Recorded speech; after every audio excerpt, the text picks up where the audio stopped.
앞서 소개해드린 대로 오늘의 두 번째 세션은 이장혁 고려대학교 경영전문대학원 부원장님이 좌정을 맡아주십니다. 기준금리가 지속적으로 높은 이 현상이 유지가 되고 있는데 관련해서 현재 시대 때 우리가 봐야 될 부분은 어딘지 여전한 고금리 시대 황금기 맞은 사모대출이라는 주제로 세션이 진행이 되고요. 전준상 콜러캐피탈 상무님, 강일성 스틱 인베스트먼트 본부장님, 손상욱 IMM 크레딧앤솔루션 상무님, 윤지선 MG 새마을금고중앙회 부문장님, 그리고 허장 대한 지방행정공제회 사업이사님을 모시고 세션을 진행을 하도록 하겠습니다. 이미 무대 위로 다 올라와 주셨는데 여러분 큰 박수로 두 번째 세션 이어가도록 하겠습니다. 박수 부탁드립니다. 네, 안녕하세요. 두 번째 세션을 진행하도록 하겠습니다. 혹시 여기 오신 분들은 프라이빗 크레딧 다 익숙하시죠? 익숙하신 분들이 대부분 계신 것 같은데요. 이제 약간 좀 아니실 분들이 있을 것 같아가지고 저희 세션을 시작할 때는 일단은 저희 프라이빗 크레딧 관련한 사모대출 관련한 전반적인 설명을 강일성 본부장이 먼저 시작을 해주시고요. 그다음에 오늘 메인 발표는 저희 전 이사님께서 프라이빗 크레딧 관련하고 또 콜러캐피탈에서 보고 있는 프라이빗 크레딧 관점에 대해서 발표를 해주신 다음에요. 저희 패널 디스커션으로 가도록 하겠습니다. 중간에 필요하시면 좌중에서도 청중분들에서 질문하실 기회를 드릴 예정이니까요. 한번 집중해서 들으시고 궁금하신 점 있으시면 잠깐 노트를 했다가 나중에 저희 패널 디스커션 할 때 같이 질문해 주시면 감사드리겠습니다. 자, 먼저 그럼 프라이빗 크레딧. 제가 가끔 가다가 프라이빗 뎃 헷갈릴 때도 있긴 한데요.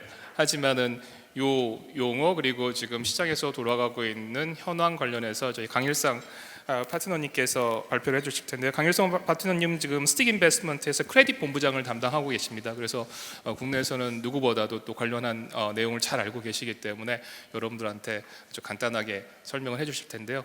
본부장님. 네, 안녕하세요. 프라이빗 크레딧 마켓 개요에 대해서 먼저 좀 말씀을 드리겠습니다. 그러니까 우리나라도 이제 사모대출 시장이 이제 형성이 되고 있고 또 주요 기관 투자자분들도 크레딧 펀드 위탁운용사 선정 작업 또 출자 사업들을 이제 시작을 하고 계시기 때문에 이번 세션에서 첫머리에서 프라이빗 크레딧 시장에 대한 소개를 드리면서 사모대출 시장 세션을 시작을 하겠습니다. 그 다음 페이지 보시면은 먼저 네, 감사합니다. 먼저 프라이빗 크레딧 시장의 어떤 발전 과정이나 어떤 개화 이거를 북미 유럽과 우리나라 한국을 좀 나눠서 말씀을 드리겠습니다. 일단 북미 유럽의 경우에는 2008년 이제 금융위기 이후에 은행 건전성 규제가 강화가 되면서 글로벌 프라이빗 크레딧 펀드 시장이 이제 본격적으로 좀 성장하게 되었다라고 말씀을 드릴 수가 있고요. 일단 경제에 어떤 충격이 가해졌을 때 빠른 회복을 위해서는 이제 은행 시스템이 건강하게 유지되는 것이 반드시 필요하다. 은행이 이제 최후의 보루가 되어야 된다라는 어떤 그 20세기 초반의 어떤 대공황 경험들이 있었기 때문에 일단 2008년 금융위기 때에 이제 미국을 시작으로 해서 유럽까지 이제 바젤 3 도입하는 등 여러 가지 은행의 건전성을 강화하는 그런 규제들이 이제 도입되었습니다.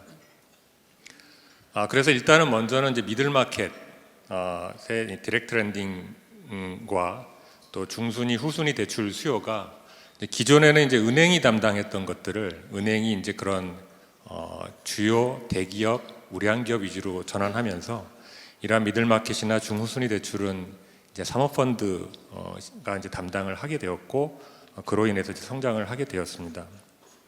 아래 그 그래프를 보시면은 이제 글로벌 PCF 시장 규모가 나와 있는데요. 2009년 이래 이제 2022년까지 보면 연평균 한 15%씩 꾸준하게 성장을 해 왔습니다.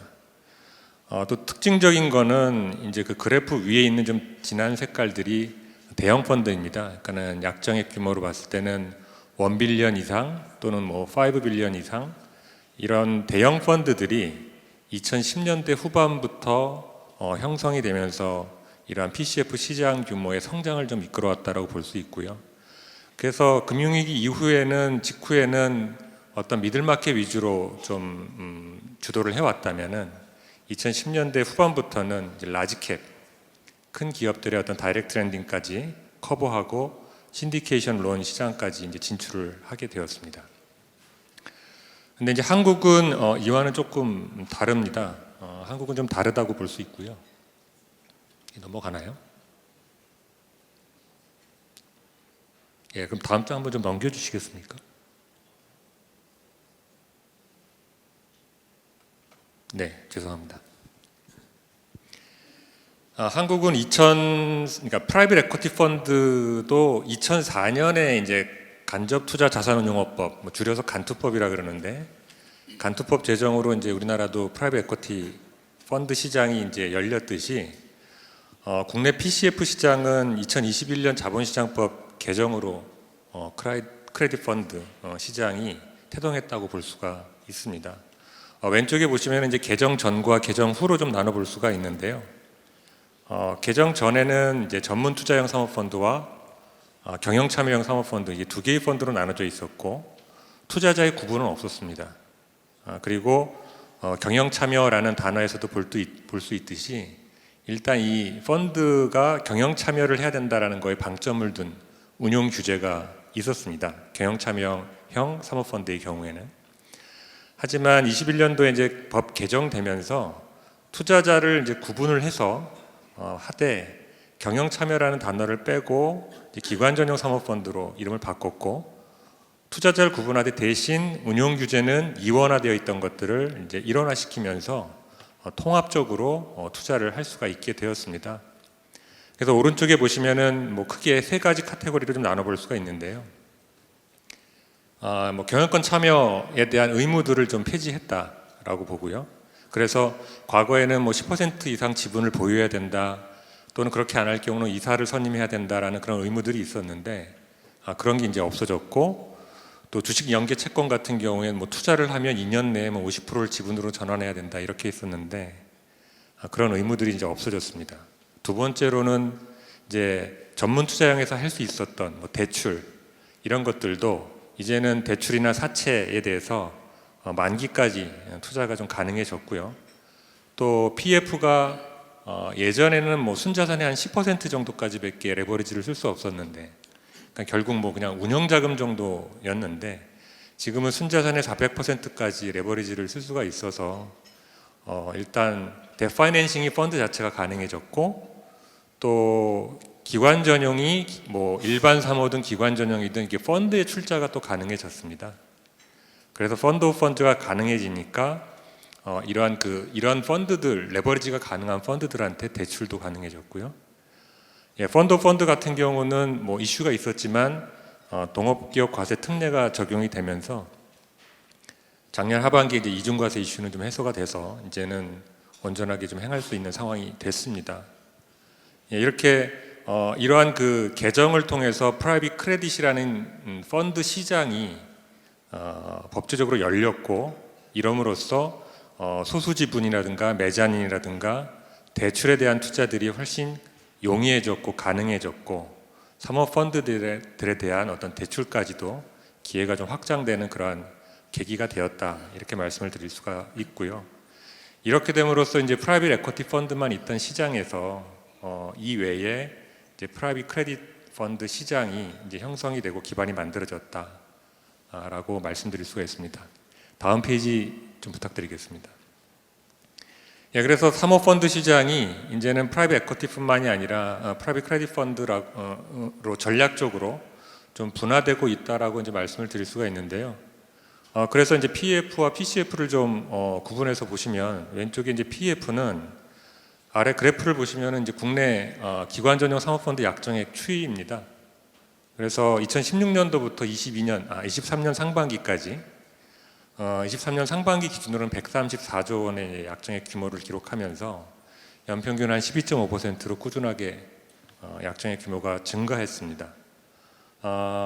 그랬을 때 국내 PF에 주로 투자하는 전략들은 바이아웃이 있겠고요. 또 소수 지분 투자인 경우에는 주로 이제 그로스 캐피탈 전략들을 이제 구사를 했습니다. 그리고 또 한 가지 말씀드릴 수 있는 거는 이제 약정액 규모가 증가하면서 시장이 커지면서 이제 대형 PEF의 약정액 규모가 증가하다 보니까 바이아웃 투자의 어떤 성격들이 더 강화될 것으로 예상하고 있고, 그렇게 바이아웃이 확대됨에 따라서 프라이빗 크레딧 펀드하고도 협업할 수 있는 부분들이 분명히 더 늘어나고 있다라고 말씀을 드릴 수 있겠습니다. PCF는 말씀드린 대로 론부터 시작을 해서 뭐 메자닌, 뭐 스트럭처드 에쿼티까지 다양한 구조를 통해서 중위험, 중수익을 타겟팅하는 그러한 그 구조이고요. 그 아래의 그래프 파이 차트를 보시면은 프라이빗 크레딧 펀드의 대표적인 전략 5가지가 나와 있습니다. 그 5가지 전략들의 어떤 비중인데, 좀 특징적인 거는 이제 미국이나 유럽 같은 경우는 첫 장에서도 좀 말씀드렸지만 다이렉트 랜딩의 비중이 상당히 큽니다. 그리고 상대적으로 디스트레스드 뎃 비중도 크고요. 다만 한국은 예전부터 좀 메자닌 비중들이 좀 커왔습니다. 그래서 메자닌 비중이 좀 상대적으로 큰 비중을 차지하고 있다, 이렇게 말씀드릴 수 있고, 한국 같은 경우는 향후에 이제 바이아웃이나 벤처 캐피탈 같은 어떤 위험 자본, 리스크 테이킹을 하고 높은 수익률을 타겟팅하는 그러한 투자 이외에 모든 어떤 구조화된 어떤 소수 지분 투자라든가 중위험 성격의 투자들은 PCF에서 담당할 것으로 전망을 하고 있습니다. 시간이 얼마 안 남아서 좀 빠르게 진행하겠습니다. 다음 페이지 부탁드리겠습니다. 네, 이거는 참고 삼아 보시면 될 것 같고요. 그래서 국내 프라이빗 크레딧 펀드의 메인 전략들은 지금까지는 이제 디렉트 랜딩이라든가 메자닌, 스페셜 시츄에이션이라고 보고 있는데, 이 외에도 이제 디스트레스나 벤처 뎃 이런 부분들까지 확대될 것으로 좀 보고 있고, 다양한 투자 전략을 개발을 해서 시장 성장을 좀 기대하게 하고 있습니다. 다음 페이지 말씀을 드리겠습니다. 그래서 이러한 그 메인스트림 전략 내에서 PCF 내 메인 전략 내에서 현재 시장 상황과 향후의 어떤 투자 기회들 이렇게 말씀드리고 마치겠습니다. 일단 디렉트 랜딩이 있고 메자닌이 있고, 이제 사실 스페셜 시츄에이션이라고 말씀을 드려야 되는데, 스페셜 시츄에이션은 뭐 다양한 인스트루먼트가 가능하기 때문에 그것보다는 그냥 별도의 인스트루먼트로 구조화 에쿼티를 좀 따로 떼어내서 말씀을 드리겠습니다. 디렉트 랜딩 같은 경우는 이제 기업 대출과 인수금융 시장이 있고요. 글로벌 시장에서도 뭐 한 3대 7 비중으로 인수금융의 비중이 훨씬 많은데, 기업 대출 같은 경우는 우리나라는 이제 정책자금 지원이 제도적으로 굉장히 잘 되어 있습니다. 그래서 은행 중심이고 또 그리고 담보대출 중심의 시장인데, 그럼에도 불구하고 프라이빗 크레딧 펀드는 담보가 부족하면서도 현금 창출 능력이 좋은 기업들에 대한 기회가 있을 것이다 라고 좀 보고 있고요. 또 코퍼릿 이외에도 뭐 부동산이나 인프라 쪽으로도 시장 확대의 기회가 있다 보고 있고, 인수금융 같은 경우는 연간 한 15조에서 한 20조 중순이나 리파이 포함해서 그렇게 보고 있는데, 주선금융기관의 신디케이션 시장 중심인데, 이런 부분들도 이제 향후에 뭐 대기업의 사업구조 조정이라든가 아까 말씀드렸듯이 PF의 약정액 규모의 증가로 인해서 바이아웃 트랜잭션은 늘어날 것으로 보고 있습니다. 메자닌 같은 경우는 기업들이 이제 낮은 금리로 조달하기를 원할 때, 또 투자자와 밸류에이션에 대한 갭이 있을 때 이를 해소할 목적으로 좀 발행을 하는데, 연간 한 5조에서 한 7조 원 정도의 발행 규모 시장이 됩니다. 그러니까 10년 전만 하더라도 한 2조 원대였는데 꾸준하게 좀 성장을 하고 있고요. 안정적인 딜플로우 시장이라고 좀 보고 있습니다. 그럼 마지막으로 구조화 에쿼티 같은 경우는 뭐 소수 지분 거래의 시장인데, 이거는 뭐 신주 구주 포함해 가지고 연간 한 20조 원대 시장 규모가 있습니다. 그래서 뭐 국내 대기업이 이제 넌코어 에셋들을 유동화하는 니즈들이 많이 있고요. 또 지배구조 개편할 때의 어떤 주식 거래들이 필요하기 때문에 이런 쪽도 좀 타겟팅을 하고 있습니다. 뭐 좀 말씀을 드렸는데 프라이빗 크레딧 시장은 앞으로도 좀 이제 시작 단계고 이제 성장을 좀 기대를 하고 있는데, 그렇다 그래서 이게 뭐 전혀 없던 시장이 새롭게 생겨난다라는 말씀은 아닙니다. 기존에 있던 시장이지만 크레딧 전략으로 분화되어서 좀 더 많은 구조화 전략으로 대응을 한다면 공급이 또 수요를 창출할 수 있고, 수요가 또 공급을 또 늘릴 수 있는 그런 선순환 구조로 가지 않을까 그렇게 말씀을 드리면서 마치겠습니다. 예, 이상입니다. 네, 감사합니다. 아까 기회 요인 같은 경우는 저희가 추후에 또 토론을 하면서 좀 더 상세하게 말씀을 드리도록 하고요. 저 오늘 본 발표는 지금 콜로 캐피탈에서 프린시펄로 근무하고 계신 전준서 상무님께서 발표를 해주실 텐데요. 홍콩 베이스로 근무를 하고 계시고요. 또 콜로 캐피탈은 아마 아직 익숙하지 않은 분들도 많이 계시지만은 북미 그리고 유럽 중심으로 해서 활동을 하고 계셔서 오늘 발표 내용이 굉장히 기대가 됩니다.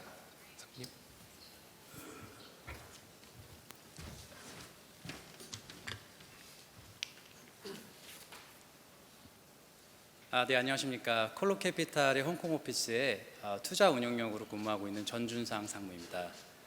오늘 제가 발표드릴 주제는 이런 급변하는 이런 사모대출 시장 안에서도 새롭게 급부상하고 있는 크레딧 세컨더리, 사모대출 세컨더리 시장의 성장성에 대해서 말씀드릴까 합니다. 이전 세션에 저희 AI나 헬스케어 같이 되게 좀 익사이팅한 주제가 있었는데 저희 관점에서도 되게 익사이팅한 관점을 내용이라 생각하고 좀 발표 드리겠습니다. 다음 페이지로 넘어가 주시면요.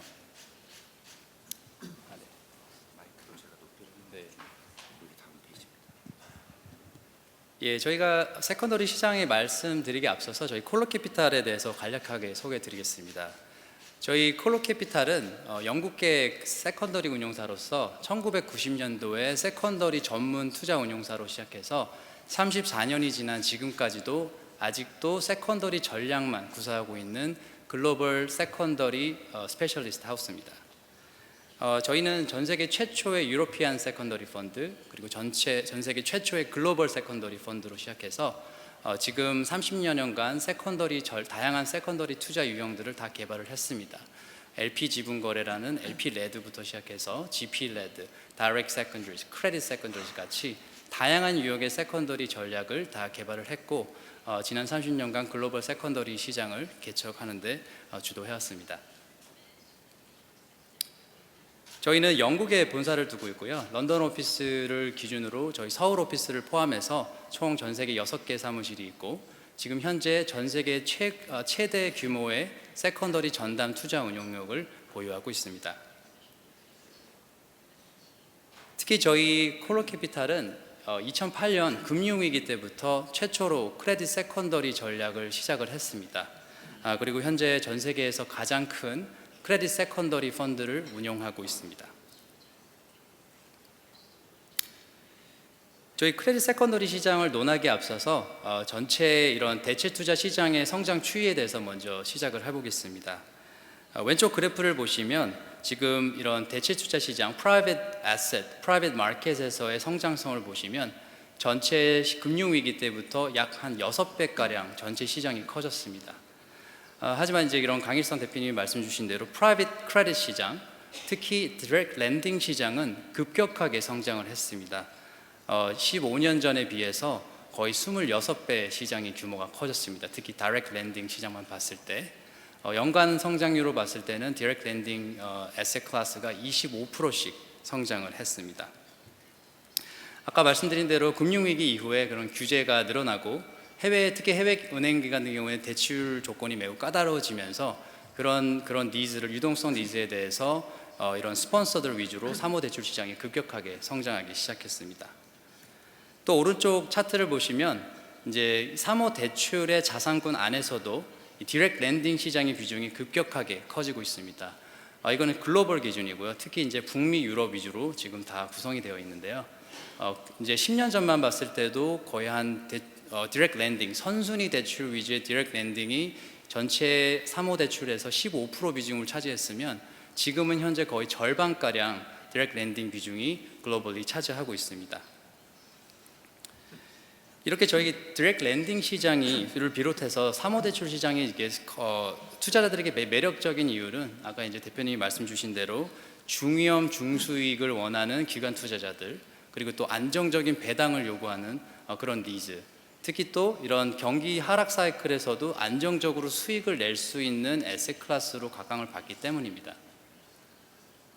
이 슬라이드를 보시면 전체 공모와 사모를 불문하고 전체 에셋 클래스, equity, credit, 그다음에 이제 real asset 전체를 다 구분을 해봤을 때 각각의 자산군별로 각각이 겪고 있는 경기 사이클이 있습니다. 그 중에서도 가장 하락 시장, 가장 underperform 했던 시장에서의 5년 평균 성장 수익률을 이제 저희가 보여드렸는데요. 이제 여기 보시다시피 가장 왼쪽에 있는 게 private credit 시장입니다. 그래서 가장 다운 사이클 시장에서도 이렇게 안정적으로 수익을 낼 수 있는 에셋 클래스이기 때문에 많은 기관 투자자분들이 찾고 있다 이렇게 말씀드릴 수 있겠습니다. 특히 또 이제 그 바로 옆에 있는 파란색 차트를 보시면 이제 공모 시장입니다. 그래서 이제 사모 크레딧 시장과 공모 크레딧 시장에서도 이런 수익률이 변동성에 있어서 차이가 있다 이렇게 말씀드릴 수 있겠습니다. 그리고 저희가 이제 세컨더리 시장으로 넘어와 보겠습니다. 지난 30년 동안 저희 관점에서 본 세컨더리 시장은 점점 발달하면서 세분화되고 고도화되고 있습니다. 예전에는 이제 전형적인 이런 LP 지분 거래가 대다수였으면은 지금은 다양한 유형의 세컨더리 전략이 생겨나고 있습니다. 이런 GP-led 안에서도 multi-asset, single-asset, GP spin-out, LP tender offer 이런 다양한 세컨더리 투자 유형이 개발이 되고 있는데 이렇게 세분화되고 있는 이유는 이런 사모 시장, 프라이빗 마켓 자체가 성숙하고 그렇게 되면서 LP들과 GP들의 그런 유동성 니즈가 점점 더 컴플렉스해지고 있습니다. 그런 컴플렉스한 유동성 니즈를 충족시키기 위해서 다양한 테일러 할 수 있는 세컨더리 투자 유형이 생겨나고 있는 현황입니다. 그 중에서도 이제 지금 프라이빗 대 시장이 성장을 하면서 새롭게 급부상하고 있는 것이 바로 크레딧 세컨더리 시장입니다. 크레딧 세컨더리 시장이 성장하는 이유에 대해서 몇 가지 말씀을 드리자면 먼저 가장 중요한 크레딧 프라이머리 시장이 커지기 때문입니다. 아까 보여드린 듯이 크레딧 프라이빗 다이렉트 랜딩 시장은 금융위기 이후 26배 규모가 커졌습니다. AUM이 점점 커지고 있고 그 말은 많은 기관 투자자들, 우리나라의 기관 투자자들을 비롯해서 많은 기관 투자자분들이 프라이빗 뎁 시장, 프라이빗 크레딧 비유동성 자산들이 점점점 쌓여가고 있습니다. 여기서 말하는 비유동성 자산이라는 것은 프라이빗 크레딧 자체가 폐쇄형 펀드이기 때문에 8년 정도 다 폐쇄형으로 이제 있기 때문에 퍼블릭에서 매도를 할 수 없어서 비유동성 자산이라고 저희가 정의를 합니다. 이렇게 많은 기관 투자자들이 비유동성 자산, 특히 이런 사모대출 자산들이 늘어나고 있는 시장입니다. 또 이런 많은 크레딧 자산들이 쌓이는과 더불어 유동성 이슈, 특히 이제 금리가 올라가면서 유동성 이슈가 대두되면서 예전에는 많은 기관분들이 다양한 유동성 이유에 있어서 PE 자산들을 매도를 하려고 했으면 지금은 PE 자산과 더불어 크레딧 사모대출 폐쇄형 비유동성 자산들도 같이 매도하려는 니즈가 늘어나고 있습니다. 특히 또 세 번째는 저희와 같이 크레딧 세컨더리를 담을 수 있는 포켓들이 늘어나고 있습니다. 예전에는 10년 전만 해도 저희가 많은 매도 기관분들이 이런 프라이빗 크레딧 자산을 저희에게 팔고자 하셨을 때 저희가 살 수가 없었습니다. 왜냐하면 저희는 프라이빗 에퀴티 세컨더리 펀드만 운영하고 있었고 그 펀드는 에퀴티 리턴을 만들어낼 수 있는 시장입니다. 아무리 프라이빗 크레딧 시장을 디스카운트에 사봐도 뭐 18%, 20%의 IRR을 낼 수가 없는 자산군이었습니다. 그래서 그 당시에는 프라이빗 크레딧 시장에 좀 오퍼튜니스틱하게 마켓 디슬로케이션이 있을 때만 사왔는 반면에 최근에는 이런 프라이빗 크레딧 시장이 점점점 커지고 나면서 저희의 세컨더리 관점에서도 이런 딜 플로우가 많이 생겨나게 되면서 저희와 같이 크레딧 자산을 담을 수 있는 리턴 프로파일을 가진 데디케이티드 캐피털 풀이 늘어나고 있는 상황입니다. 그래서 많은 셀러들이 있으시고 또 저희와 같은 바이어들이 생겨나면서 크레딧 세컨더리 시장이 동시에 성장하고 있습니다. 또한 저희 PE 세컨더리 시장에서 관찰된 것처럼 좀 더 컴플렉스한 LP 지분 거래 외에도 GP-led나 Direct Secondaries 같은 컴플렉스한 투자 유형이 크레딧 시장에서도 생겨나면서 거기에를 통해서도 또 이런 성장성이 지금 보여지고 있습니다. 또 마지막으로 이런 많은 기관분들, 특히 LP 기관, LP 분들, GP들 모든 분들이 이런 크레딧 세컨더리 시장에 대한 이해도가 점점 좀 높아지고 있습니다. 그러다 보니까 이런 거래들이 일어나는 데 있어서도 훨씬 더 활성화되는 이유 중에 하나입니다. 저희 콜러가 예상하는 크레딧 세컨더리의 그 addressable market size, 타겟 시장 규모는 약 21조 원 달러 가량 됩니다. 이와 더불어서 뭐 디렉트 랜딩이나 메자닌, 스페셜 시트와 같은 여러 가지 펀드 스트럭처에 담겨져 있는 대출 자산 외에도 뭐 BDC, 뭐 leverage loan, CLO, NPL 같은 펀드 스트럭처에 담겨 있지 않은 대출 자산들까지 포함하면은 약 34조 달러 원 가량의 규모가 전체 글로벌 시장에 있다고 보고 있습니다. 저희는 이 시장이 향후 3년 동안 최대 54조 달러까지 성장할 것으로 예상하고 있습니다. 크레딧 세컨더리 시장이 또 성장할 것밖에 없는 내용을 보여줄 수 있는 인디케이터 중에 하나가 바로 사모 대출 펀드들의 만기 도래 시점들입니다. 이 차트를 보시면 지난 10년 동안 사모 대출 펀드, 폐쇄형 펀드, 대부분 이제 8년 정도 되죠. 그런 펀드들이 레이즈가 되고 만기가 돌아오는 시기를 정리해 본 자료입니다. 보시다시피 2024년이 거의 피크를 칩니다. 거의 700억 달러 규모의 사모대출 펀드들이 만기가 돌아가고 있습니다. 하지만 아시다시피 이제 요즘 같은 이런 변동성이 심한 상황에서는 펀드들이 대부분이 다 연장을 합니다. 익스텐션을 뭐 1년, 2년. 그렇기 때문에 대부분의 사모대출 펀드도 한 10년 정도 유지가 됩니다. 그러면서 이제 많은 기관 투자자분도 유동성을 필요로 하기 때문에 이런 연장을 계속 딜레이가 되는 상태에서는 이제 저희와 같은 세컨더리 바이어들에게 매도를 하는 경우가 많아집니다. 그래서 저희는 이런 1년, 2년 익스텐션까지 감안했을 때 내년, 내후년이 지금 역사적으로 사모대출 펀드에 대한 비유동성 자산이 쌓이는 게 거의 피크라고 저희가 관점을 보고 있고요. 그 말은 향후 5년 동안 저희 세컨더리 운용장에서는 아주 어트랙티브한 환경에 있다, 이렇게 말씀드릴 수 있겠습니다. 그러면 많은 분들이 이렇게 물어보십니다. 자산들, 바이아웃 펀드는 지분을 파는 거는 이해하겠는데 이런 대출 펀드, 사모대출 펀드는 왜 파는가? 이렇게 많이 물어보십니다. 사모대출 펀드도 물론 이제 한 론만 보셨을 때는 2년에서 뭐 5년 정도 듀레이션이 짧지만 전체 사모대출 펀드의 관점에서 봤을 때는 되게 롱 듀레이션 에셋 클래스입니다. 왜냐? 거기 안에 이런 2년에서 5년짜리 시장이 따라 다르지만 5년까지 있는 론 포지션이 한 100개 정도가 들어가 있는 펀드들이잖아요. 거기다가 또 대부분이 다 GP들이 리사이클을 합니다. 그렇기 때문에 기관 투자자 입장에서는 대출 론 포지션 자체는 short duration이지만 전체 펀드 약정을 한 폐쇄형 펀드 관점에서는 장기적인 long duration 비유동성 자산입니다. 그렇기 때문에 저희 PE 자산과 같은 매도 니즈와 크게 다르지 않습니다. 그래서 예를 들어서 저희가 몇 가지 동기 요인을 보여드리면 첫 번째가 이런 디스트레스 셀러들이 많습니다. 요즘 따라서 이제 금리가 많이 올라가면서 재작년까지만 해도 이런 퍼블릭 시장, 주식 시장의 가치가 많이 떨어졌습니다. 그리고 채권 가치도 많이 떨어졌습니다. 반면에 대체 투자 시장의 가치는 그렇게 움직이지 않습니다. 왜냐? 프라이빗 마켓 밸류에이션을 쓰기 때문에. 그렇기 때문에 어느 순간 실질적으로 포트폴리오를 임밸런싱이 생기기 시작합니다. 소위 말하는 분모 효과, 디노미네이터 이펙트가 생기면서 이런 지금은 대체 투자 시장을 더 추가적으로 더 신규 투자를 하기보다는 이런 주식 시장이나 퍼블릭 공모 시장과의 포트폴리오 밸런싱을 위해서 오히려 대체 투자 자산을 매도하려는 니즈가 많이 생겨납니다. 특히 우리나라 같은 경우도 특히 이제 US 달러가 많이 비싸졌죠.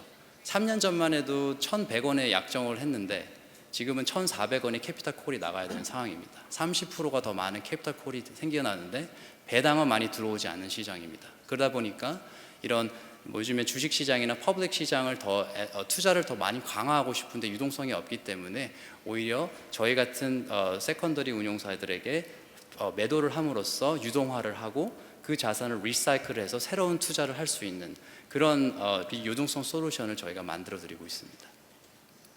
두 번째는 택티컬 셀러입니다. 좀 더 오퍼튜니스틱한 관점에서 그 비유동성 자산을 파는 경우인데요. 예를 들어서 실제로 저희가 2년 전에 한국의 대형 보험사에게서 4천억 규모의 LP 포트폴리오를 사왔습니다. 이런 같은 경우에는 보험의 규제 때문에 생겨나는 유동성 니즈입니다.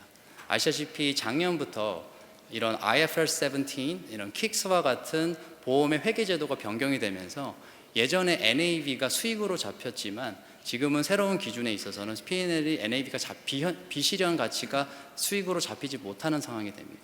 그럴 때 이런 회계 제도가 새로 이제 발효되기 전에 이런 비실현 가치 NAV를 실현해서 수익으로 잡으려는 이런 니즈가 있었고, 거기에 따라서 또 좋은 US 달러 에셋이기 때문에 US 달러의 그런 FX 아비트라지도 있고, 또 새로운 유동성 확보를 통해서 새로운 신규를 투자할 수 있는 그런 케이스도 있었습니다. 세 번째는 어떤 전략적 관점에서 많이 셀러들이 파십니다. 이런 경우에는 조금 더 복잡한 솔루션을 만들어 드리는데 저희가 이런 거래를 많이 하는데요. 특히 저희가 3년 전에 전 세계에서 가장 큰 규모의 크레딧 세컨더리 거래를 중국의 대형 금융기관과 했습니다. 중국의 대형 기관도 북미나 유럽 쪽에 사모 대출 펀드 투자를 많이 했습니다. 하지만 이제 캐피탈 컨트롤이 들어오면서 보험사들이 이제 US 달러를 해외로 보내는 것에 대한 제약이 생기면서 이런 유동성 니즈가 생겼습니다. 근데 좀 더 전략적인 관점에서 많은 보험사들이 자산운용 비즈니스를 다 키우고자 하잖아요. 그런데 이제 중국 자산운용이기 때문에 많이 이제 키우기 어려웠는데, 그걸 저희가 다이내믹을 알고 보험사 자산 밸런스시트에 있는 이런 비유동성 사모대출 자산을 저희가 그걸 떼와서 언쇼어에서 오프쇼어로 옮기고 자산운용사 밑으로 넣어드리고 자산운용사로 하여금 그 펀드 포트폴리오를 매니지하는 GP로 만들어드리고 저희가 100% LP가 됨으로써 실제 그 펀드 포트폴리오 이코노믹은 저희가 가져갈 수 있는, 그렇게 관점에서 세컨더리 거래를 했습니다. 그렇게 되면은 이런 대형 보험사 관점에서는 밸런스 캐피탈 릴리프가 생기고, 자산운용사 관점에서는 AUM 비즈니스가 커지는 이런 비즈니스 구조를 만들어드리는 솔루션을 저희가 제공한 바 있습니다. 이런 경우가 바로 전략적 관점에서 유동성 니즈가 있는 그런 기관들입니다. 그리고 또 마지막은 이제 릴레이션십 체인지입니다. 많은 기관 투자자분들이 한 전략 안에서도 뭐 많게는 5개, 10개 정도의 GP 릴레이션십이 있으십니다.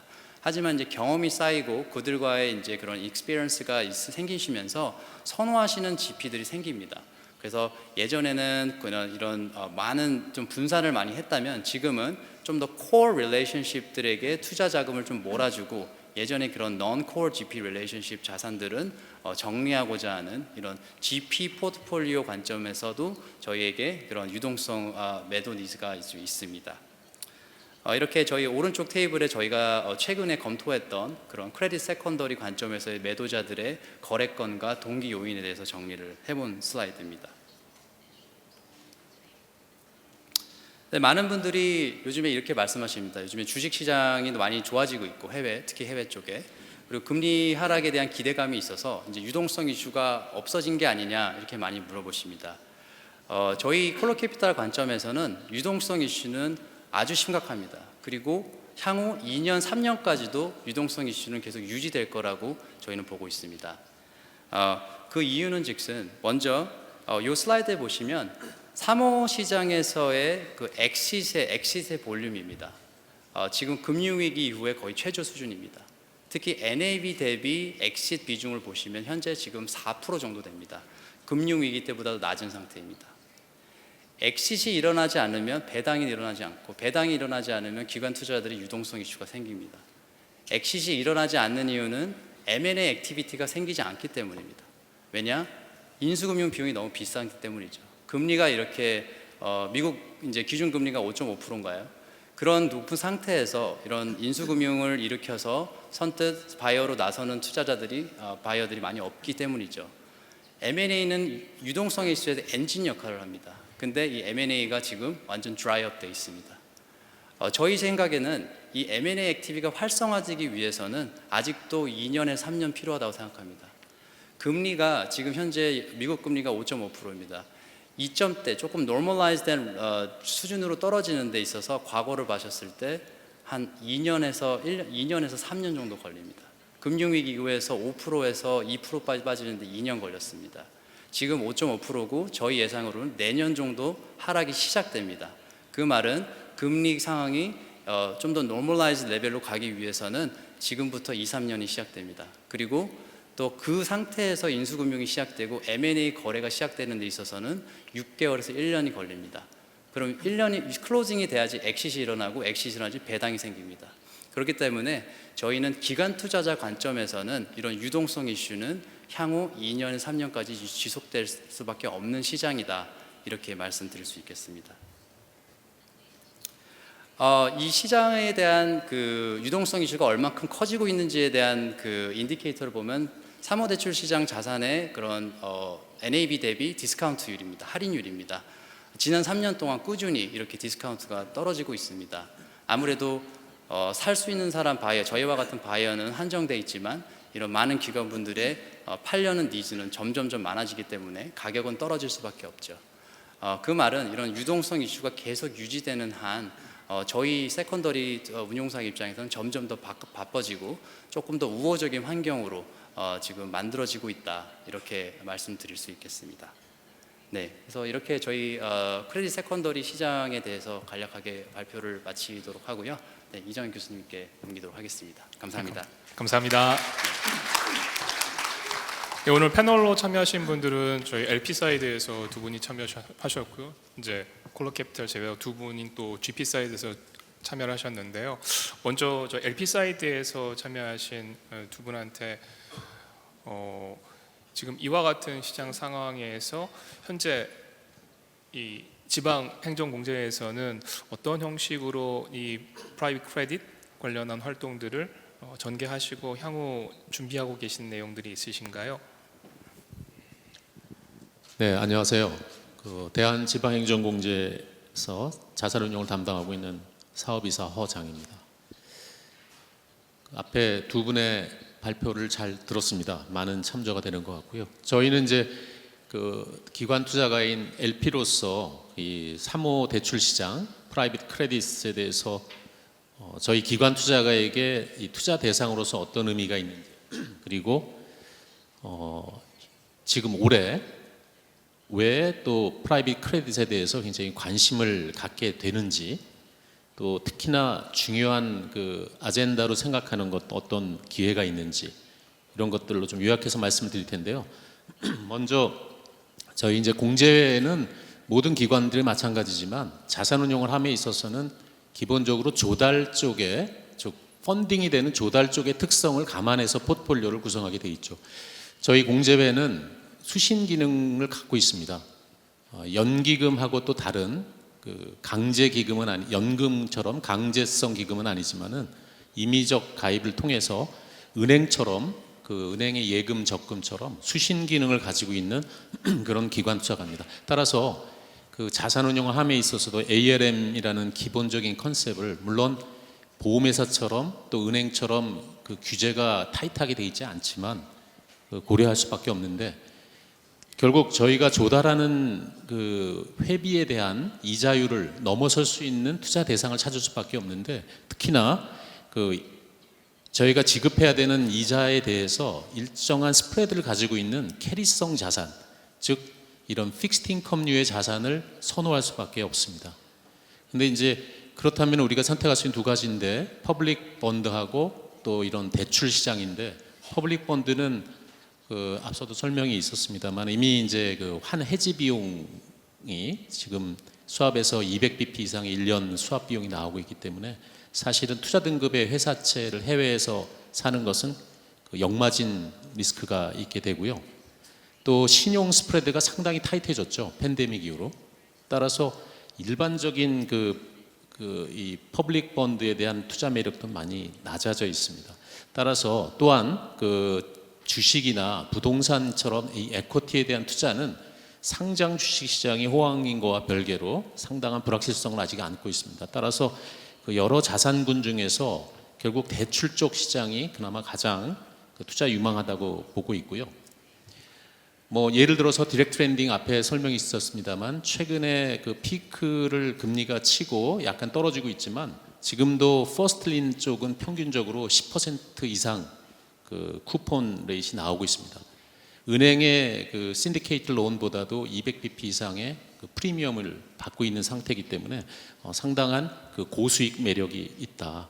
특히 그 최근에 뭐 회자되는 얘기입니다만은 이 대출 쪽에서 그 equity like return, bond like risk란 말을 많이 쓰잖아요. 그러니까 리스크는 채권처럼 낮고 또 리턴 기대 수익은 주식처럼 높다. 두 자릿수.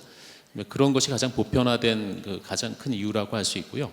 저희 그 기관 투자 특히 공제가 그 프라이빗 크레딧에 대해서 특별히 선호하는 이유는 고수익이라는 것도 있지만 이미 그 금융위기나 팬데믹 시기를 거치면서 기본적인 기초자산의 신용등급이 낮음에도 불구하고 상당히 안정된 성과를 보이고 손실률이 매우 낮았다는 것, 이런 등등 우리가 일반적으로 알고 있는 프라이빗 크레딧의 그동안에 검증된 강점 외에도 특히나 그 위기 사이클에서 위기가 왔을 때도 상대적인 신용 리스크가 비교적 안정되어 있었다라는 그런 결과에 기초한다고 할 수 있겠습니다. 특히나 그 대출 대상이 되는 기초 자산군이 우리 기업 대출부터 시작해서 인프라 또 부동산까지 상당히 다양하기 때문에 그만큼 포트폴리오를 다양하게 구성할 수 있다는 장점이 있고 결국 리스크 어드저스트 리턴이 다른 자산군에 비해서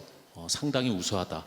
결국 이런 이유들 때문에 저희 프라이빗 크레딧을 선호할 수밖에 없는 이유고요. 두 번째, 왜 올해 특히나 그 프라이빗 크레딧에 대해서 더 주목하고 있는가 하는 것은 결국 이제 시간의 문제이지 금리 인상이 이제 끝나고 인하 사이클로 들어가게 될 텐데 올해 말이나 내년 이후로 그렇게 되면 이 특히 크레딧 시장은 차주 입장에서 신용 리스크가 상당히 완화되는 신용 위험이 낮아지는 효과가 있고요. 또 앞서 설명이 있었습니다만 그동안 위축되어 왔던 프라이빗 에쿼티의 M&A 액티비티라든가 이런 IPO 활동이라든가 이 다양한 그 투자 활동이 재개되게 되어 있습니다. 또한 그 리파이낸싱 수요도 24년부터 28년까지 이제 집중되어 있다는 것은 그만큼 프라이빗 크레딧을 투자한 투자가 입장에서는 상당한 기회가 열려 있는 시장이라고 볼 수 있겠습니다. 이 외에 이제 저희가 특히 제가 말씀드리고 싶은 세 가지는 이 프라이빗 크레딧이 갖고 있는 가장 큰 단점, 즉 유동성의 부족, 유동성이 부족하다는 이 문제 하나 하고요. 또 앞서 세컨더리 크레딧에서 말씀해 주셨습니다마는 그 GP나 LP 입장에서 엑시 수요가 늘어나는 그런 유동성에 대한 수요. 또 세 번째는 특별히 과거에도 있었습니다만 올해 들어서 더 유독 관심을 갖게 되는 은행의 그 디스인터미디에이션 추세입니다. 은행이 크레딧 자산을 덜어내고자 하는 그런 활동을 더 활발히 하고 있기 때문에 이것이 프라이빗 크레딧 시장에는 상당한 그 기회를 주고 있다. 그런 생각이 듭니다. 첫 번째 저희는 대체 투자를 위주로 합니다만은 여러 가지 유동성을 보완하기 위해서 리퀴드 크레딧에 대한 관심을 많이 가져왔고 또 재작년부터 CLO라든가 CMBS 또 에쿼티 쪽인 리츠 같은 투자를 상당히 활성화해서 투자를 하고 있습니다. 또한 올해에도 그 BDC처럼 상장되어 있거나 또는 약간 오픈엔드형의 BDC, 프라이빗 BDC까지도 우리가 관심을 갖고 유동성을 보강할 수 있는 이 리스크 기대 수익은 높이면서 유동성을 보강할 수 있는 방법을 다양하게 이제 찾고 있는 상태고요. 두 번째 앞서 세컨더리 크레딧에서 말씀해 주셨지만은 결국 LP나 GP 모두 지금 유동성이 굉장히 요구되고 있거든요. 엑시트하고 싶어하는 그런 요구도 굉장히 많고 GP도 추가 커미트먼트를 받기 위해서는 이제 자산을 상환시켜줘야 되는 이들이 있기 때문에 그런 면에서는 이 세컨더리 크레딧 또 세컨더리 P 등등 우리 그 세컨더리 시장에 대한 관심은 상당히 높습니다. 저희도 그동안에 이 세컨더리 쪽의 비중이 낮았지만 올해는 이 부분에 대한 상당한 관심을 갖고 있고 특히 디스카운트나 이런 포트폴리오의 다양성 이런 면에서 좋은 기회를 제공해주고 있다. 또 하나 최근 GP 중심으로 그 엑싯을 도울 수 있는 그 유동성 장치로서 그 에네빌 론 같은 것이 상당히 그 회자되고 있습니다. 여기에 대해서는 에네빌 론이 갖는 구조적인 후순위 리스크 때문에 여러 가지 악유가 있지만 저희는 상당히 이제 관심을 갖고 있고 그 GP의 역량에 따라서는 유망한 에네빌 론에 대한 투자 기회가 있을 수 있겠다고 생각을 하고 있습니다. 마지막으로 은행의 그 디스인터미디에이션인데요. 그동안에는 은행의 대출을 프라이빗 크레딧 매니저들이 흡수해가는 형태가 많이 있었지만 올해 1분기를 보면 그 브로들리 신디케이트 론, 은행의 그 뱅크론도 상당히 살아나고 있는 모습을 보이고 있습니다. 그 얘기는 은행이 자기들이 가지고 있는 주요 고객들을 유지하고 싶어하는 강한 그런 니즈를 갖고 있고, 반면에 규제 리스크 때문에 자기들이 갖고 있는 밸런스시트의 신용 위험은 덜어내고 싶은, 동시에 이 두 가지를 추구하다 보니까 결국 이런 디스인터미디에이션처럼 크레딧 자산을 업로드해서 그 밸런스시트에서 덜어내면서 반면에 수수료 수익은 계속 추구하는 이런 형태의 그 크레딧 딜들이 많이 일어나고 있고, 최근에 뉴스 플로우를 보면은 에이리스나 블랙스톤이나 KKR, 크레센트 같은 메이저급 크레딧 매니저들이 그 은행으로부터 크레딧 자산을 대규모로 이렇게 매입해오는 그런 뉴스 플로우를 접할 수가 있습니다. 여기서 잠깐 이렇게 파생될 수 거기까지만 있는, 해주시고요. 다음 질문은 넘어가시죠. 네, 그래서 에셋 베이스드 파이낸싱에 대해서 저희 관심을 가지고 투자 대상으로 보고 있습니다. 예. 유사하게 저희 또 이제 LP 포지션에 오신 윤지선 상무님이신데 현재 MG 새마을금고 중앙회 부문장을 맡고 계시는데 어떻게 보시나요? 안녕하십니까. 저 MG 새마을금고 자금용 부문장 윤지선입니다. 사실은 제가는 올 3월 중순에 3월 15일에 지금 MG 새마을금고 CIO를 제가 맡게 됐고요. 그 전에는 제가 사학연금에서 23년 1개월 정도 다양한 분야에서 그 운영 업무를 또는 투자 전략 업무를 수행을 했었습니다. 대체 투자는 제가 작년 1년 동안 이제 대체 투자 실장을 맡으면서 업무를 했고요. 그 전에 대부분은 채권, 국내 해외 채권 직접 운용 한 16년 정도 했고, 투자 전략, 자산운용, 전략적 자산 배분 등 자산운용 정책 수립 관련 이런 업무를 한 6년 좀 넘게 했었습니다. 일단 제가 여기 와서 MG 새마을금고의 투자 포트폴리오라든가 자금 조달 뭐 이런, 그리고 자금의 성격들을 제가 짧은 기간이었지만 제가 살펴보았는데, 새마을금고 중앙회의 자금 조달은 크게 이제 4가지 특별 회계 개정으로 해서 조달이 되고 있습니다. 첫 번째는 신용 사업입니다. 여기는 이제 일반적으로 은행들 수신과 여신을 하는 신용 사업, 그리고 이제 공제 사업이 있는데 여기는 이제 보험 사업입니다. 여기는 생명과 화재, 그리고 제1금융권들 은행들이 한국은행에 지불 준비금으로서 지주내치를 하는 이런 성격의 지역 금고에서 수신고의 10%에 50%, 즉 5%를 중앙에 상한준비 예치금으로 예치하도록 되어 있습니다. 제1금융권 같은 경우는 지준을 예치하지만 불이를 하지 않고 있지만, 여기는 소정의 금리를 불이를 하고 있습니다. 상한준비 예치금에. 그리고 마지막 하나 어카운트가 이제 예금보험공사 같은 역할을 하는데, 여기도 5천만 원까지 예금자 보호를 해줘야 되기 때문에 예금자 보호기금 4개의 어카운트로 지금 해서 조달이 되고 조달이 돼서 운영이 되고 있는데, 작년에 처음으로 자산 규모가 이제 100조를 돌파해서 현재 자산 구매는 한 104조 정도 되는 걸로 제가 알고 있고요. 포트폴리오 구성은 주로 이제 여기도 ALM 베이스로 운영을 해야 되기 때문에 조달 금리가 명확하기 때문에 ALM 베이스로 운영하다 보니까 주로 이제 채권과 대체 자산으로 포트폴리오가 주로 구성이 많이 되어 있습니다. 그래서 가장 많은 이제 자산군의 비중을 차지하고 있는 것은 이제 채권인데 약 55% 정도가 채권이고, 나머지는 다 뭐 대체 그리고 여신, 이런 여신성 자산으로 지금 운영되고 있습니다. 뭐 언론에도 이제 간단하게 나왔겠지만은, 잘 아시겠지만은 나와서 저희가 지난 5년간 새마을금고 중앙회의 대체 투자 비중이 이제 많이 급속도로 증가된 상황이어서 행안부에서 주관했던 경영 혁신 방안에 향후에 이제 대체 투자 비중을 조금 축소 조정해야 되는 그런 제약 조건이 있는 상황에서도 여전히 이제 대체 투자 쪽에서는 그 현 금융 환경과 경제 체제를 종합적으로 고려했을 때 그 PD, 어떤 프라이빗 크레딧이라고 하는 이 섹터가 여전히 저는 유망하다고 봅니다. 저희 중앙회의 대출투자 포트폴리오 보면 PDF로 저희는 표시되어 있습니다만 대부분 다 인수금융이고 상대적으로 다른 그 PEF나 다른 부동산 SOC 비해서 굉장히 비중이 지금 현재 낮은 상태이기 때문에 향후에 이쪽의 비중을 좀 대체 투자 포트폴리오 내에서 증가시킬 필요가 좀 있다. 저는 그렇게 생각합니다. 이상입니다. 네, 감사합니다. 그러면 저희 GP 사이드에서는 저희 IMM 크레딧 솔루션에 오신 손상호 상무님이 오셨는데요. 네네. 아무래도 한국은 조금 구조가 다르잖아요. 글로벌이랑은요. 네네. 한국에서의 이 프라이빗 크레딧 마켓 중요한 이슈 그리고 IMM 입장에서 지금 뭐 준비하고 계신 게 혹시 있으신지. 네, 안녕하세요. IMCS의 손상욱 상무라고 합니다. 저희는 2020년 9월에 IMP로부터 분사된 회사고요.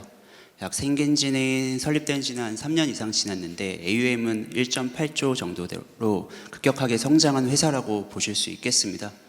저희는 아무래도 이제 국내 투자 위주의 중심의 운용사다라고 생각하시면 되겠고요. 아까 강일성 본부장님께서 너무 잘 설명해 주셨지만 한국 시장의 프라이빗 크레딧은 유럽, 미국 vs 한국으로 따로 봐야 되지 않을까라는 판단을 개인적인 판단을 하고 있습니다. 아무래도 이제 다이렉트 랜딩 시장이 미국, 유럽은 뭐 GFC 이후 바젤 3로 인한 레귤레이션 강화로 아무래도 이제 좀 투자 부분에서 다이렉트 랜딩의 투자 부분이 활성화되었고요. 한국은 다이렉트 랜딩은 뭐 기업 대출 인수금융이 있지만 인수금융 같은 경우는 아무래도 증권사나 은행권 위주로 돌아가는 시장이기 때문에 저희까지 오기에는 그 기회가 좀 제한적이고 저희가 추구하는 수익률에는 좀 미달하지 않을까라는 생각을 하고 있습니다. 그래서 저희가 생각하는 투자 운용 전략을 저희가 좀 말씀을 드리면 저희는 뭐 당연히 뭐 이제 CB, BW 매진은 당연히 하는 부분이고요. 그리고 뭐 이제 지배구조 개편이라든지 재무구조 개선 및 뭐 단기 유동성 공급 목적의 뭐 스페셜 시츄에이션 기업 대출 이 부분도 저희는 추구하고 있습니다.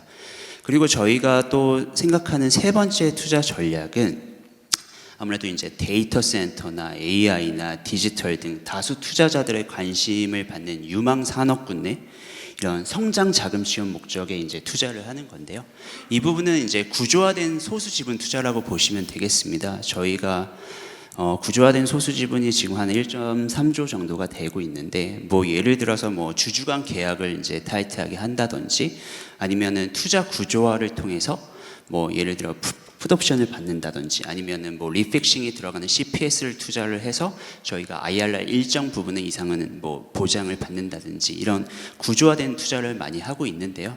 뭐 이런 구조화된 투자는 뭐 당연히 다운사이드 프로텍션뿐만 아니라 아무래도 성장 산업이기 때문에 업사이드 포지션이 저희는 많다고 생각합니다. 그렇기 때문에 이 업사이드 쉐어도 누릴 수 있는 약간 스트럭처드 에쿼티 투자도 전문적으로 하고 있다라고 보실 수가 있겠고요. 뭐 이제 프라이빗 크레딧 정의에 따라 뭐 이제 다들 운용사별로 다른 전략을 갖고 있고 다양한 전략을 갖고 있지만 저희 IMM이 추구하는 전략은 대체 이렇게 한 세 가지 포인트라고 보실 수가 있겠고요. 저희는 이제 뭐 국내 투자에 포커스를 하지만 어쨌든 이제 익스펜딩을 하기 위해서 많은 노력을 하고 있고 이 프라이빗 크레딧 시장에 활성화하는데 이바지할 수 있는 이제 국내 대표 운용사로서 노력하기 위해서 열심히 고군분투하고 있습니다. 감사합니다. 네, 감사합니다. 그리고 앞에서 인트로를 해주신 저희 강일성 본부장님은 아까 전체 개관을 하시면서 아마 이제 스틱 인베스트먼트 입장에서는 말씀을 많이 하고 싶으셨을 텐데 지금 이제 하실 때가 됐습니다. 예. 그 스틱에서 크레딧 본부는 이제 다른 회사에 비해서 좀 상대적으로 좀 늦게 출범을 했습니다. 그러니까 딱 만으로 2년 됐고요. 2022년 5월달에 조직을 만들었고, 예, 저희도 이제 많은 딜들을 보고 있는데 일단 기존 투자자들이 커버하지 않는 영역들, 예, 그런 부분들을 우리가 투자하는 것들이 먼저 미션이겠다라고 생각을 하고 있습니다. 그래서 만약에 뭐 예를 들어서 섹터로 봤을 때 굉장히 성장 산업, 굉장히 그 안정적으로 돈을 벌고 있지만 탑라인의 성장이 좀 부족해서 밸류에이션 멀티플이 예를 들어서 시장에서 온전하게 평가받지 못해서 에쿼티 펀드의 어떤 접근성이 좀 떨어지는 그런 섹터들 또 좀 많이 보고 있고요. 예를 들자면 어떤 섹터가 있나요? 글쎄요, 뭐 밸류에이션 멀티플이 낮다는데 동의 안 하실 수도 있는데, 뭐 예를 들면 뭐 자동차 부품사 같은 경우들은 또 그런 예가 될 수 있겠죠. 저도 지난번에 지금 글로비스 대표를 하고 계신데 항상 하신 말씀, 우리가 이렇게 매출액도 있고 이익도 많이 나는데 이렇게 주가가 안 오르냐, 항상 그런 한탄을 하고 계신 분도 계시던데요. 그래서 보통 뭐 소수 지분 투자하는 프라이빗 에쿼티 펀드 입장에서는 이제 IPO가 엑시트 수단이 될 텐데 그런 평가들의 이슈가 있어서 그런 부분들은 좀 크레딧 구조로 하시는 게 어떻겠느냐라고 좀 제안을 드리기도 하고요. 또 뭐 이거는 약간 뭐 스페셜 시츄에이션이기도 한데, 그러니까 성장하는 산업에 있어서 자금 조달이 또 많이 필요로 할 겁니다. 그럼 거기에 대해서는 이제 에쿼티 펀드가 또 당연히 자기의 역할들을 감당할 수 있는데, 만약에 이제 그러한 성장 산업들이 잠깐 뭐 정체기에 들어가지고 뭔가 새로운 뭐 리파이낸싱을 할 필요가 있다라고 할 때 IPO를 일단은 좀 보류하고, 그럴 때 저희가 일단 다일루션이 좀 덜 되는 방향으로 크레딧 구조로 좀 제안을 하기도 하고 그렇게 하고 있고요. 뭐 인스트루먼트 측면에서 보면은 저희는 좀 중장기적으로 픽스드 인컴 쪽에 많이 좀 포커스를 하고 또 강화하려고 하는 입장입니다. 물론 이제 GP의 어떤 DNA는 이제 사업을 분석해서 업사이드 포텐셜, 에쿼티 키커가 어떻게 되느냐 이런 것들에 대해서 더 많은 관심을 갖고 있지만, 그거 플러스 거기에 더해서 어떻게 하면 안정적인 수익을 좀 확보할 수 있느냐. 그래서 저희의 어떤 인력 구성 측면에서 봤을 때도 그렇고, 저희가 또 분명히 보면은 아까 기업 대출 말씀드렸고 인수금융 말씀드렸지만, 거기에 또 우리가 접근할 수 있는 시장들이 분명히 있다. 그렇게 좀 생각을 하고 있습니다. 감사합니다. 그와 연계해가지고 지금 이제 앞에서 전 이사님, 상무님 발표를 해주셨는데요. 이 프라이머리 크레딧이랑 비교했을 때 세컨더리 크레딧 전략은 어떤 이 장점이 있나요? 네.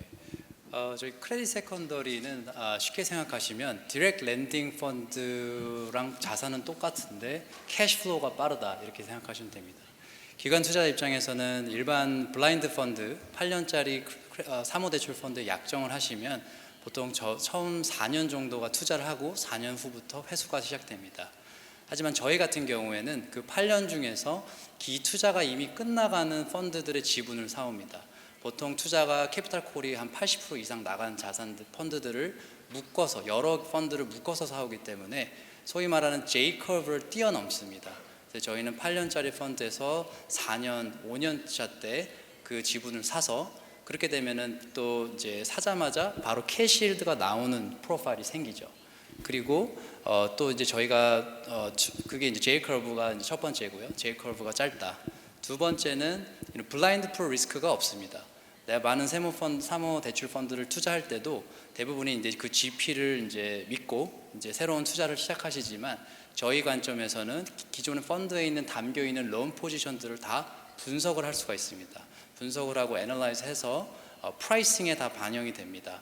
그래서 이제 좋은 와치리스트가 있는 좀 문제가 될 수 있는 론 포지션들, 좋은 포지션들을 다 감안해서 저희가 언더라이팅을 할 수 있습니다. 그래서 블라인드 풀 리스크가 적다. 세 번째는 분산도가 되게 높습니다. 저희가 한 지분을 사는 게 아니라 대부분의 기관분들이 파실 때 묶어서 파십니다. 이런 뭐 에리스, 아폴로 이런 디렉트 랜딩 포지션 같은 걸 저희가 10개, 많게는 20개를 모아서 사옵니다.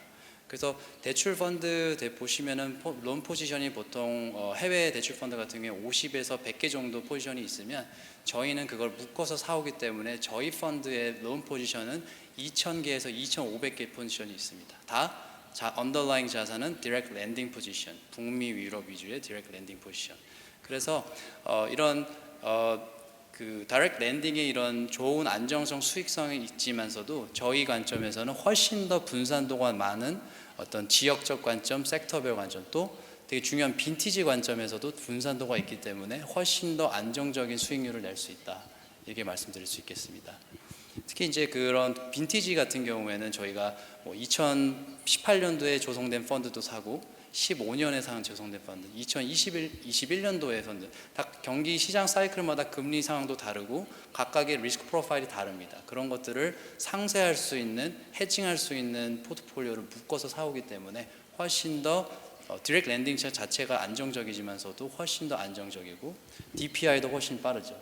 네, 요새 새로 말이 나오는 게 New IRR이 이제 바로 이제 DPI가 새로운 수익률이다라고 말씀하시는 것처럼 배당성에 있어서 훨씬 더 빠른 이런 캐시 프로파일을 갖고 있다, 이렇게 말씀드릴 수 있겠습니다. 굉장히 이상적인, 빠르고 좀 더 안전한, 그러고 고수익까지 가능한 그런 것 같은데요. 혹시 저희 안에 청중 분들 중에서 질문하시고 싶으신 분 혹시 계신가요? 혹시? 네, 저 오른쪽에 저희 마이크로폰 좀 갖다 주시고요. 간단하게 본인 소개해 주시고 질문을 어느 분한테 해주시는지 말씀해 주시고 질문해 주시면 되겠습니다.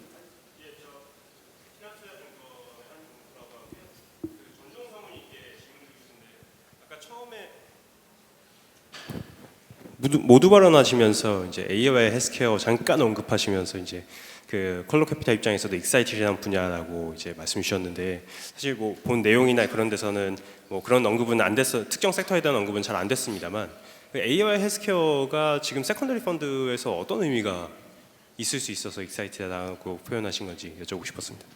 제가 말씀드린 엑사이트먼트는 AI 헬스케어 쪽이 때문에 익사이팅한 건 아니고요. 전략 자체가 요즘 고금리 시장에서 환경이 되게 세컨더리에서 유리한 환경이기 때문에 좀 매력적인 시장에서 좀 익사이팅하다 말씀드렸고요. 실제로 그런 저희 관점에서는 사실 세컨더리가 활성화되려면은 프라이빗 에퀴티나 크레딧 시장이 모두 다 성숙도가 어느 정도 생겨야 됩니다. 하지만 이제 아까 AI 같은 게 특히 이제 대부분의 투자는 다 VC 쪽에서 투자가 됩니다. 하지만 저희의 대부분은 특히 이제 저희 프라이빗 에퀴티 세컨더리 쪽에서는 거의 80% 이상이 바이아웃 쪽입니다. 그래서 바이아웃 쪽은 대부분이 조금 더 현금 창출 능력이 있는 대형 기업 위주로 이루어지기 때문에 사실 AI 쪽 자산은 저희 쪽에는 사실 익스포저가 많이 없습니다. 아무래도 조금 더 안정적인 바이아웃, 좀 대형 그런 전략 대형 바이아웃 플레이어들의 지분을 사오는 거기 때문에, 그래서 저희가 완전 제가 아까 말씀드린 거는 그런 AI 쪽이랑 정반대 쪽에 있는 조금 더 보수적인 관점에서 접근하는 전략이지만 이런 시장 상황에서는 좀 익사이팅하다, 이렇게 말씀드렸습니다. 혹시 또 질문 있으신가요? 저쪽 뒤쪽에 손 드셨는데 일어나시죠.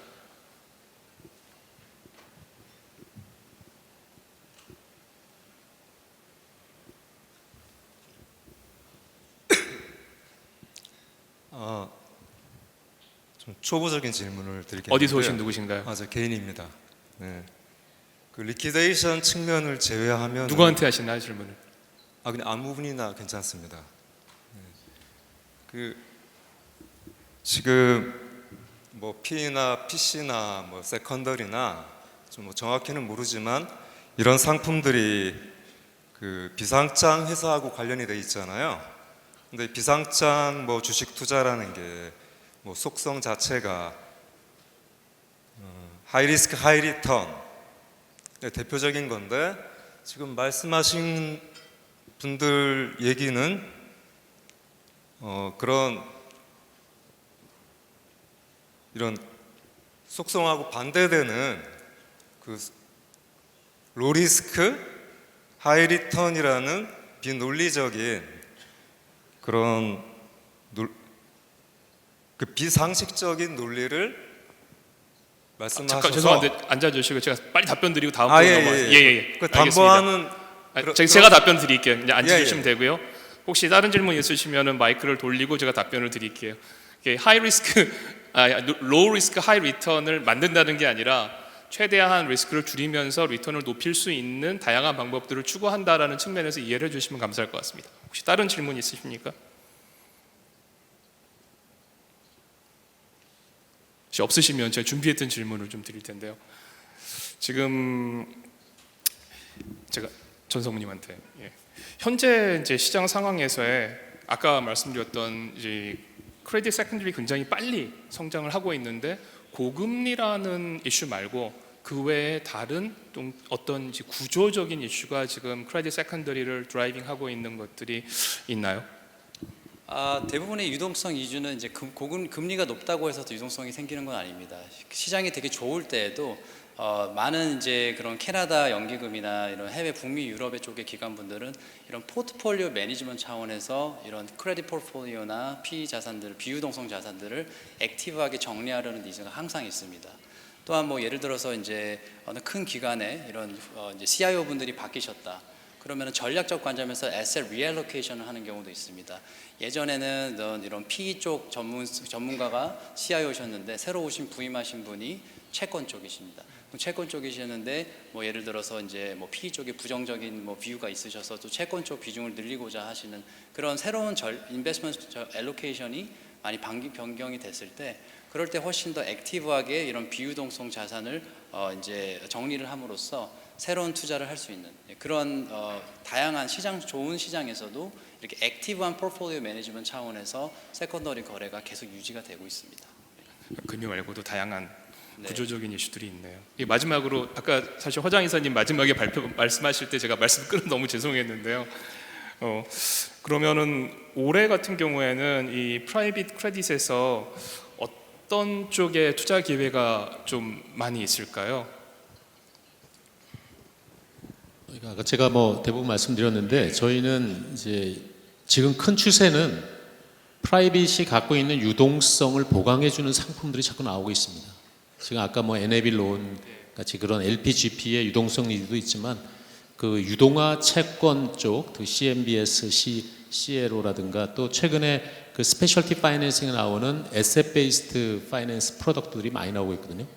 그런 이제 우리가 다 알고 있는 일반적인 디렉트 트렌딩은 당연한 거고 그 외에 저희가 이제 관심 갖고 있는 유동성을 보강하면서 약간 시크로타이즈된 그런 크레딧 상품들 이런 것들에 대해서 보다 포트폴리오를 좀 확장하겠다 그런 니즈를 지금 가지고 있습니다.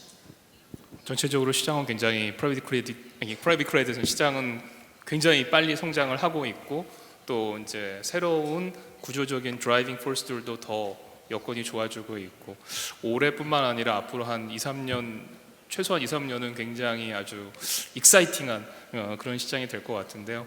오늘 짧은 시간이지만 발표를 해주시고 또 토론에 참여해 주신 저희 패널 분들한테 큰 박수를 부탁드리겠습니다. 네, 수고해 주신 좌장님, 발표자님 그리고 패널 분들 진심으로 감사드립니다.